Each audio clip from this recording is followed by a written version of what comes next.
전도서 1장. 다윗의 아들이자 예루살렘 왕이었던 전도자의 말씀입니다. 전도자가 말합니다. 허무하다, 허무하다, 정말 허무하다. 모든 것이 허무하다. 사람이 해 아래에서 열심히 일해서 얻는 것이 무슨 소용이 있는가? 한 세대가 가고 다른 세대가 오지만 이 땅은 영원히 남아있으며 해는 늘 떴다가 지고는 다시 그 떴던 곳으로 급히 돌아간다. 바람은 남쪽으로 불다가 다시 북쪽으로 돌이키며 이리저리 돌다가 다시 그 불던 대로 돌아가고 모든 강물이 바다로 흘러가지만 바다는 가득 차는 법이 없고 강물은 흘러나왔던 그곳으로 다시 돌아간다. 모든 것에 피곤함이 가득 차 있어 사람의 말로는 다 할 수 없고 눈은 아무리 보아도 만족스럽지 못하고 귀는 아무리 들어도 채워지지 않는구나. 예전 것이나 지금 것이 똑같고 예전 일이나 지금 일이 다 똑같으니 해 아래 새로운 것이 없구나. 그러니 보라, 새 것이로다 라고 할 만한 것이 있겠는가? 그것은 이미 오래전부터 우리 시대 이전에도 있었던 것이다. 이전 세대의 일은 기억하지 못하고 이제 올 일도 한 번 지나가면 그 이후에는 기억에서 사라지게 마련이다. 나 전도자는 예루살렘에서 이스라엘을 다스리는 왕이었다. 내가 하늘에서 행해지는 모든 일에 대해 마음을 다해 지혜로 찾고 탐구하는데 이는 괴로운 일이었으며 하나님께서 사람들에게 주셔서 참으로 수고하게 하신 것이다. 내가 해 아래 있었던 일들을 모두 보았는데 그것은 다 허무하고 뜬구름 잡는 일이다. 구부러진 것은 펼 수 없고 모자라는 것은 채울 수 없구나. 내가 마음속으로 말했다. 나는 지혜를 많이 쌓았다. 나보다 앞서 예루살렘을 다스린 그 어느 누구보다 더 많은 지혜를 얻었고 지혜와 지식을 많이 가졌다. 또한 나는 무엇이 지혜이며 무엇이 바보스럽고 어리석은 것인지 알려고 마음을 쏟았는데 결국 내가 배운 것은 이것 또한 뜬구름 잡는 일이라는 것이다. 지혜가 많을수록 근심도 많고 아는 것이 많을수록 고민도 늘어난다. 전도서 2장. 내가 또 마음속으로 말했다. 자, 시험 삼아 내가 무엇을 즐거워하는지 알아보자. 결국 이건 역시 허무할 뿐이었다. 내가 웃음에 대해서 미친 짓이다 라고 했고 쾌락에 대해서는 그게 무엇이냐 라고 했다. 내가 포도주에서 즐거움을 찾아보려고 했지만 내 마음은 여전히 지혜 쪽으로 기울었다. 참 어리석게도 사람들이 하늘 아래에 살면서 무엇을 하며 살아야 좋을지 알아보려고도 했다.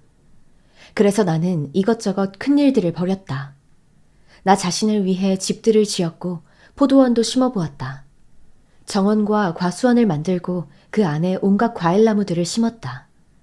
나무를 기르는 숲에 물을 대려고 못도 만들었다.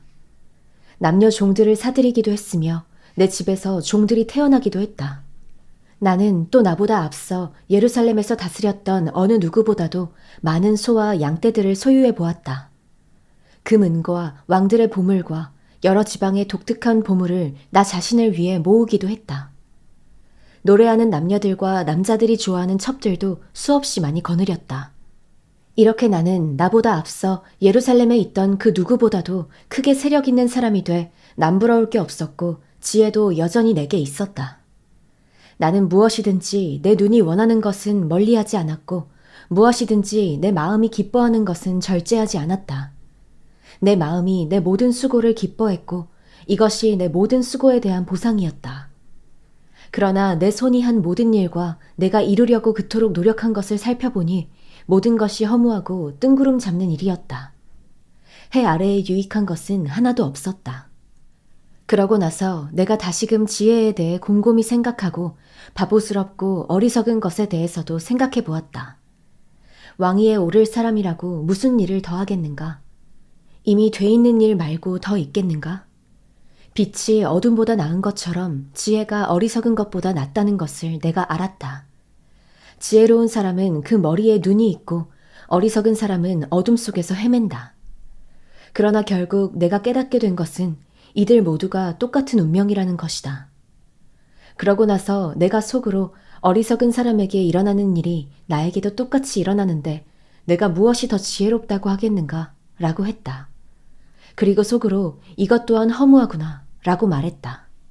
지혜로운 사람도 어리석은 사람과 마찬가지로 영원히 기억되지 않는다. 이들 모두 다 미래에는 잊혀지고 만다. 지혜로운 사람이 어떻게 죽는가? 어리석은 사람이 죽는 것과 같다. 그래서 나는 사는 것이 싫어졌다. 해 아래 이루어진 모든 일이 내게는 괴로움이었기 때문이다. 그 모든 것이 허무하고 뜬구름 잡는 일이었다. 나는 내가 해 아래에서 그토록 노력해서 얻은 모든 것이 싫었다. 나도 내 뒤를 이을 사람에게 이것들을 남겨주어야 하기 때문이다. 그런데 그가 지혜로울지 어리석을지 누가 알겠는가? 어쨌든 내가 그토록 노력해서 얻은 모든 것, 내가 해 아래에서 지혜를 쏟아부은 모든 것을 그가 다스릴 것이다. 이것 또한 허무하다. 그래서 내 마음은 내가 해 아래에서 노력해서 얻은 모든 일을 보고 낙심하기 시작했다. 이는 자기 지혜와 지식과 공정함으로 수고해서 얻은 것을 그렇게 수고하지 않은 다른 사람에게 넘겨주어야 하기 때문이다. 이것 또한 허무한 것이요 큰 악이다. 사람이 그토록 애쓰고 해 아래에서 마음이 쓰라리기까지 노력해 얻는 것이 과연 무엇인가? 그 인생은 내내 고달프고 뼈를 깎는 고통이다. 밤에도 그 마음이 쉬지 못하니 이것도 역시 허무하구나. 먹고 마시고 하는 일이 잘 되는 것보다 사람에게 더 좋은 것이 무엇이겠는가? 그런데 내가 보니 이것 또한 하나님의 손에 달려 있다. 나보다 먹고 즐기는 일에 나은 사람이 어디 있을까? 하나님은 하나님 보시기에 좋은 사람에게 지혜와 지식과 복을 주시지만 죄인에게는 온갖 노력으로 모으고 쌓게 하시고 그것을 하나님 보시기에 좋은 사람에게 넘겨주게 하신다. 이것 또한 허무하고 뜬구름 잡는 일이다. 전도서 3장. 모든 것에는 시기가 있고 하늘 아래 모든 일에는 목적에 따라 때가 있으니 태어날 때와 죽을 때가 있고 심을 때와 뿌리째 뽑을 때가 있고 죽일 때와 치료할 때가 있고 허물 때와 세울 때가 있고 울 때와 웃을 때가 있고 슬퍼할 때와 춤출 때가 있고 돌을 던질 때와 모을 때가 있고 품을 때와 멀리할 때가 있고 찾을 때와 포기할 때가 있고 간직할 때와 던져버릴 때가 있고 찢을 때와 꿰맬 때가 있고 잠잠할 때와 말할 때가 있고 사랑할 때와 미워할 때가 있고 전쟁의 때와 평화의 때가 있다. 사람이 열심히 일해서 얻는 것이 무엇인가? 내가 보니 그것은 하나님께서 사람들에게 주신 고통이었다. 하나님은 모든 것을 그분의 때에 아름답게 만드시고 사람들의 마음속에 영원을 사모하는 마음을 주셨다. 그러나 하나님께서 하시는 일의 처음과 끝을 다 알지는 못하게 하셨다. 그저 사람은 기쁘게 살면서 선을 행하는 것보다 더 나은 것이 없다.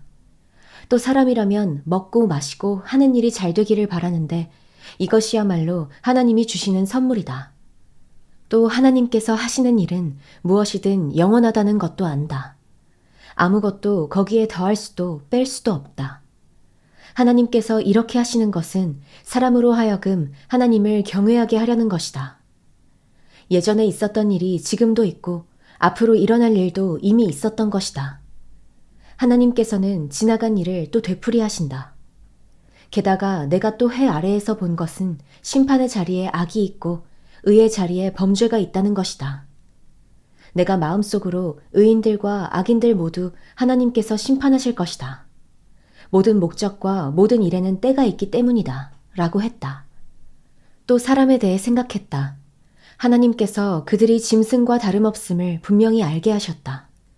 사람에게 닥치는 것이 짐승에게 닥치는 것과 같으니 곧 같은 일이 그들에게 닥친다. 사람이 죽는 것처럼 짐승도 죽는다. 사람이나 짐승이나 목숨이 하나이기는 마찬가지다. 사람이 짐승보다 더 나을 것도 없으니 모든 것이 허무하구나. 모두가 한 곳으로 되돌아간다. 모두가 흙에서 나왔으니 모두가 흙으로 돌아가는 것이다. 사람의 영혼은 위로 올라가고 짐승의 혼은 땅속으로 내려간다고 하는데 그것을 누가 알겠는가? 이렇듯 사람이 기쁘게 자기 일을 하는 것보다 더 나은 것이 없음을 내가 알았다. 그것이 그가 받은 몫이기 때문이다. 그가 죽은 뒤에 무슨 일이 일어나는지 알고 싶다고 누가 그를 다시 데려올 수 있겠는가? 전도서 4장. 내가 다시 해 아래에서 일어나고 있는 모든 억압당하는 일을 살펴보았다. 억압받는 사람들이 눈물을 흘리지만 그들을 위로해줄 사람이 없다. 억압하는 사람들은 힘을 행사하는데 억압받는 사람들을 위로하는 사람이 없다. 그러므로 이미 죽은 사람들이 아직 살아있는 사람들보다 복이 있다는 생각이 들었다. 그러나 이들보다 더 복이 있는 사람은 아직 태어나지 않아서 해 아래에서 자행된 온갖 악을 보지 못한 사람이다. 또 나는 모든 노력과 모든 성취가 결국 이웃을 시기하는 마음에서 비롯된 것임을 깨달았다. 이것 또한 허무하고 뜬구름 잡는 일이다. 어리석은 사람은 팔짱을 끼고는 자기 몸만 축내는구나. 한 손에만 가득하고 평안한 것이 양손에 가득하고 고통과 번뇌가 있는 것보다 낫다. 내가 또 돌이켜 해 아래에서 허무한 것들을 보았다. 혈혈단신으로 아들도 형제도 없는 사람이 있는데 그는 끝도 없이 열심히 수고한다. 그러나 쌓여가는 재물도 그의 눈에는 도무지 흡족하지 않고 내가 누구를 위해 이렇게 열심히 일하나, 내 영혼이 왜 이렇게 누리지도 못하고 있나 라고 말하지도 않으니 이것 또한 허무하고 비참한 일이다. 하나보다 둘이 더 낫다. 둘이 함께 노력하면 더 좋은 결과를 얻기 때문이다. 넘어지게 되면 하나가 다른 하나를 일으켜줄 수 있다. 그러나 혼자여서 넘어져도 일으켜줄 사람이 없으면 얼마나 불쌍한가. 또 둘이 함께 누우면 따뜻해지지만 혼자라면 어떻게 따뜻해지겠는가. 혼자서는 질 일도 둘이서는 당해낼 수 있으니 세겹줄은 쉽게 끊어지지 않는다. 남의 말을 받아들일 줄 모르는 늙고 어리석은 왕보다는 가난해도 지혜로운 청년이 100번 낫다. 그런 청년은 감옥에 있다가도 나와서 다스릴 수 있다. 그가 그 나라에서 가난하게 태어났어도 말이다. 해 아래 다니는 모든 사람이 왕의 후계자가 된 그 청년을 따랐다. 이게 모든 무수한 백성들의 속성이니 그 이전 세대도 마찬가지였다. 그 다음 세대는 그를 기뻐하지 않을 것이다. 이것 또한 허무하고 뜬구름 잡는 일이다.